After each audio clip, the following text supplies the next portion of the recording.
Okay, this is one of the first pieces of shop equipment I ever bought.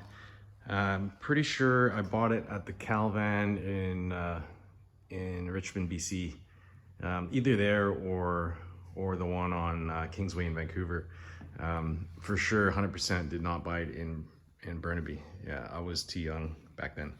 But this piece, the reason I bought it was because I was sick of renting one from the tool store in Burnaby, south of low heat, because I'd be loading that rental picker into the back of a Chevy Citation, and it was yeah, not only just dirty and hard on the car, like I guess I cared, but it was just inconvenient, and that thing was big, like it was bigger than this one.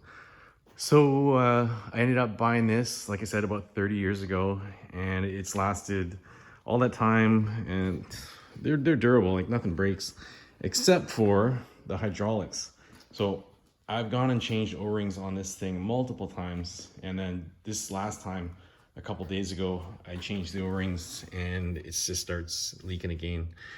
I didn't even bother trying to track this down. I thought, oh, I'm just gonna go to Princessauto, which is the Canadian version of Harbor Freight, and I'm gonna buy another Ram. So that's what I did. I looked online, and it was on sale for $79, regular $129. And what do you know? I get to the store, I couldn't find it for about a half an hour, and then finally they dug it out, and yeah, $129 marked down to $104, and then it was marked down to $50, but it was buried in the back of the shop. They said they had three. I saw online, and he brought one out. I was thinking I should have just bought all three, but after being there for a half hour, I thought I better get out of there. So I put it on. It installed fairly easily.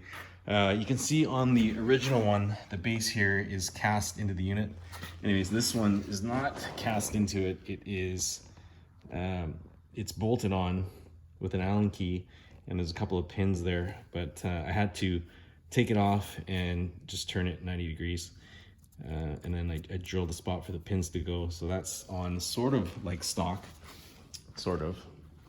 And that's pretty much it. So $50 mod, and it seems to be working pretty good so far. I'm gonna, yeah, the loudness is the end of the arm here, sliding in and out, up and down. I did put a couple of heater hose shims up in here, hard to see, just on either side, make it a little less vibration, and a couple of rubber O-rings on either side of the ram there as well.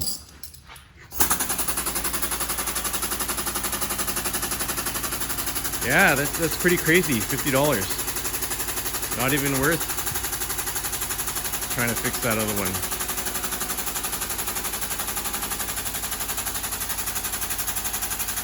So yeah, tonight, without a forklift, we're gonna try to load these two tire machines into the back of the truck. So I think I'm gonna just use the picker to pick them up and then put them on that platform over there with the skid on top. The platform is built for my 2-post lift, and then we'll back the pickup up to that, and then somehow slide the tire machines into the back of a 3/4 ton truck. That's gonna be a gong show. But yeah, this has some good height. It's same height as the stock Ram, but you know, you wonder if I could just put a chain around the top of here like I do, and with this arm extended, if I can get it into the back of the truck. I did some quick measurements here, and that'll mean the base of that will be about 38 to 40 inches off the ground. So that might actually be enough to get it in the back of this truck, being that there's a step on the edge of the driveway there, and the truck is a couple inches down. So that might be an option as well, but it's gonna need a couple of bodies to hold that thing steady. Yeah, interesting. Anyways, that'll be fun. That's one for the blooper reel, I'm sure.